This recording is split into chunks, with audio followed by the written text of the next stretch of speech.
Five Nights at Freddy's has always been one of those games with very cryptic lore, opting to allow the players to piece together every small detail to uncover the story, rather than telling them the story outright. Because of this, it comes as no surprise that these games have countless Easter eggs hidden in them, waiting to be found by an unsuspecting player. Some of these Easter eggs may be the next hint you need to uncover more of the story, whereas others may just be a fun little addition to the game. Important to the story or not though, these Easter eggs are very interesting. And that is why today we will be going through the Five Nights at Freddy's series and looking back at every Easter egg there is to find. Five Nights at Freddy's 1. Alright, so the first one on this list almost everybody knows about. It's the iconic nose honk on Freddy's poster. Basically you just click on his nose and you hear this. Yeah, so everyone basically knows about this one. Next one is another one that I feel like most people know about, but I thought I'd include it anyways. It's basically this screen here where you can see Freddy actually look at the camera, which I think is pretty well known because it does pop up pretty frequently in the game. Another one similar to this Easter egg is actually when the endoskeleton looks at the camera. This can be seen in the parts and service room, and basically the endoskeleton is asleep on the table during the whole game, but then you'll see him kind of look up at the camera. Just another one of those rare event Easter eggs. Then we have the posters changing on the walls. We have this one, which is actually pretty rare and I feel like not a lot of people know about. It's basically the crying child poster. And then obviously the one where the poster changes to these newspaper things that basically have some of the story written on them. We also of course have the It's Me Easter egg. We see this in multiple different places in the game, so I'm just gonna have all of them up on screen right now.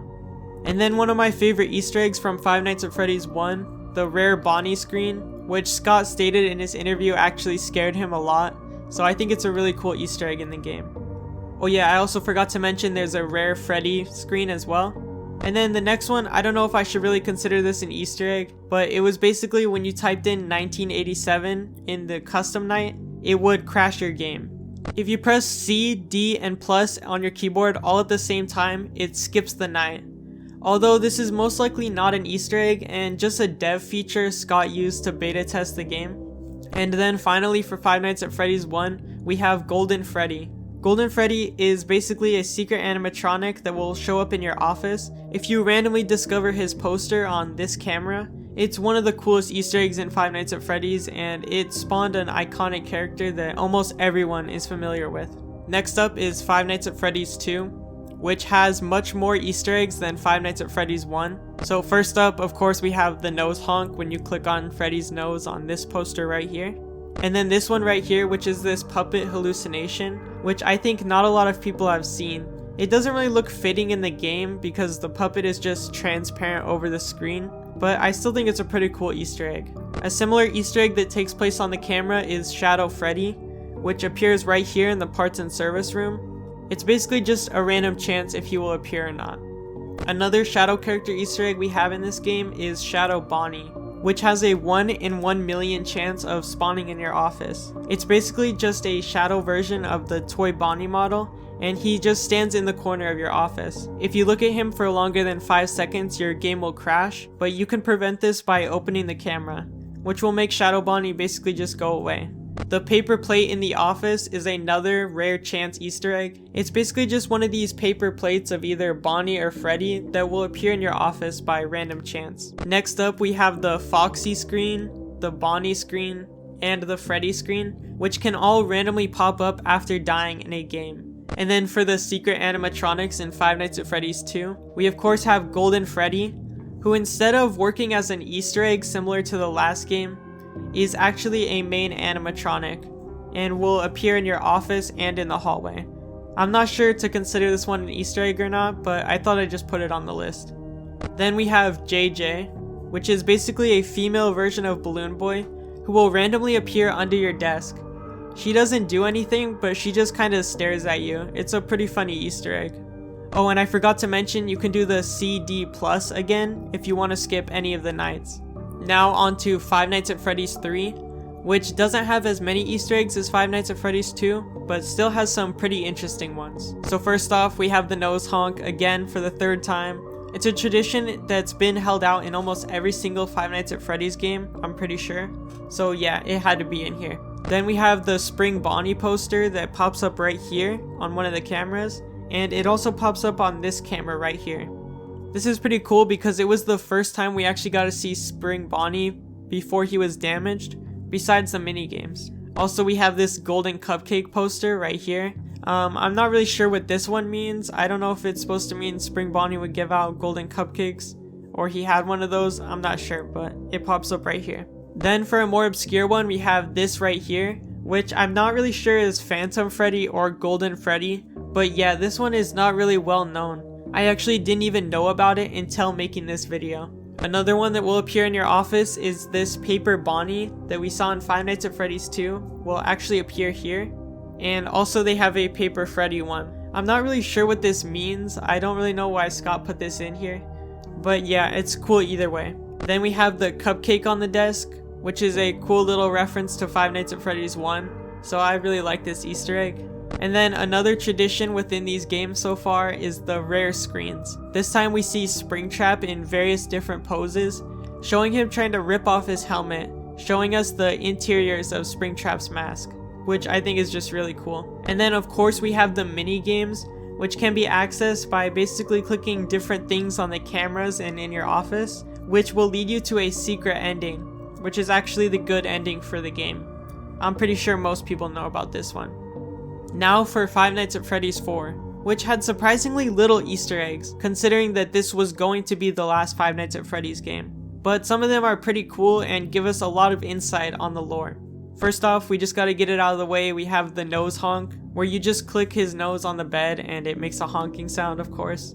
But this next one is actually pretty interesting, as it points to some of the lore in the game. We have these flowers that can possibly appear next to the bed, and then we have this IV bag, and we have pills near his bed, which shows us that we are playing as the bite victim in the game. Despite some people believing we are actually playing his older brother, I still think we're playing as the one who actually got bit, so this would point towards that in the story. Another Easter egg that points to the story is this Easter egg right here, which is basically the purple guy showing up. If you walk over here in the mini game and then walk back, you can see him putting an animatronic head on somebody, which is most likely a Springlock suit, similar to the one that he got trapped in Five Nights at Freddy's 3.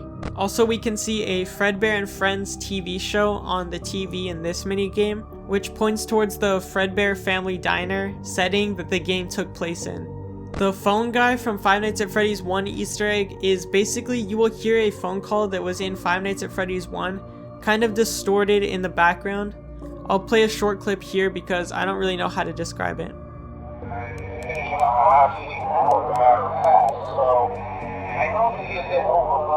Now we're on to one of my personal favorite games in the Five Nights at Freddy's series, which is Sister Location. This game does have a few more Easter eggs than Five Nights at Freddy's 4 had, but it doesn't beat it by much. First off is an Easter egg that I did not know about until recording this video, which is that Biddy Bab actually appears in the window in this elevator. Yeah, I've never seen this one before and I had no idea it existed, but it's pretty cool to see. Then we have a rare appearance Easter egg where Lolbit will appear up here in this room, and her head will basically just sit there. That's the extent of the Easter egg. Another one I had no idea of until filming this video was that Yendo can appear in the Funtime Auditorium randomly. Yeah, I just thought this character was from the custom night part of the game. I had no idea he could actually appear here. Then we have some rare screens similar to the other Five Nights at Freddy's games, but these screens are a lot different, with these ones actually showing us blueprints of the animatronics. And these are really cool to see. I mean, we can see that Baby's animatronic is actually 7'2" and weighs over 500 pounds. Also in the Funtime Freddy blueprint, we can see a child inside the stomach of Freddy's suit. Then we have this blue screen one right here, which will basically randomly appear if you go to the Ballora gallery. I'm not really sure what this one's supposed to mean. I'm guessing people have encrypted these numbers by now and it has some message, but I haven't seen anything on it yet. One of the really cool Easter eggs in this game is on the custom night. If you're in the office, you can actually type on this keypad and it will turn the TV screens on, which display us different angles of the Five Nights at Freddy's 4 house, which is really cool and gives us some insight on the lore. Then we had this one right here, which I never heard about. It's basically Ennard's voice. I'll play a short clip right here. Passive And then finally the mini arena, which appears in multiple different places in the game, and I'll have it on screen now. Next up is another personal favorite of mine in the Five Nights at Freddy's series, which is Pizzeria Simulator. Starting it off with a really cool Easter egg is these rare screens that Pizzeria Simulator has, which basically show the various animatronics that were scrapped in the alleyway. My favorite here is Lefty, but the Scrap Trap one is also really cool, despite me like everyone hating his design. This is also one of our only looks at Molten Freddy, which is really cool to see. Now this next one I've actually not seen anybody online point out, so I might be one of the only people who have discovered this, but I could be completely wrong on that. But in the office, if you look at this drawing right here, on his shirt is a character from Scott's first game ever, which was Doofus. And yeah, it's just basically a throwback to the first game Scott ever made, which is really cool. You can also of course honk this nose right here.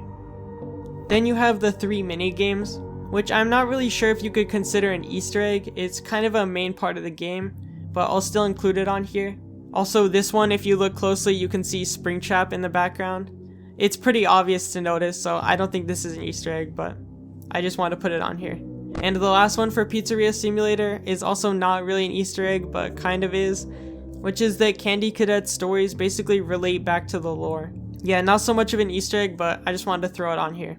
And then finally we have Ultimate Custom Night, the latest Five Nights at Freddy's game created by Scott, but sadly features the least amount of Easter eggs. First off is this Cassidy screen, which is our first time ever seeing the spirit that possesses Golden Freddy, so that's pretty cool. And then we basically have these 3 Fnaf World Easter eggs, which include the character Tangle, Bounce Pot, and White Rabbit.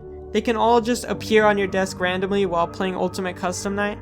I especially think this White Rabbit one is cool, as we've never seen an all-white version of Bonnie before. There's also a ton of Easter eggs in both Help Wanted and Security Breach, so I'm thinking I'm gonna save that for a later video down the line. I really just wanted to cover Five Nights at Freddy's 1 through 7, as those are my personal favorites and I really like the games that Scott made for the series. So yeah, let me know if you guys do want to see a video on the Help Wanted and Security Breach Easter eggs. Anyways, thank you so much for watching the video, and thank you guys so much for getting me to 20k subscribers. I appreciate you guys so much for watching these videos and subscribing. And also, I just want to say one last final note. I said that I was going to do the Evolution of Bonnie video first, but I decided to do this one first because the Evolution of Bonnie video takes a little more time, and I've been kind of busy with finals right now. So yeah, that should be out in about 5 days or something like that. Anyways, thank you guys for watching, and I'll see you guys in the next video.